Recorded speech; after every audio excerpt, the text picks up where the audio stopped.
Welcome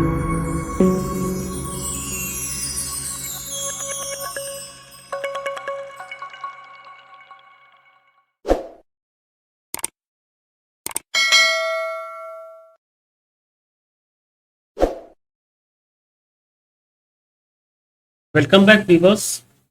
Many of the users have faced this issue with the NTFS drive or the NTFS partition. So whenever we install the Linux system in a dual boot with Windows, sometimes the NTFS partition, though it is detected, it is not auto mounted. So how to mount the NTFS partition or the NTFS drive in your Linux system? So for that you have to issue this command sudo mount space dash small t NTFS space /dev / the partition name, that is for my system it is SDA4, and then space / /MNT, that is mount. So it will mount the NTFS partition of the system, and it will return null. So there is return, it will not return anything, no message will be displayed, but the partition will be auto mounted.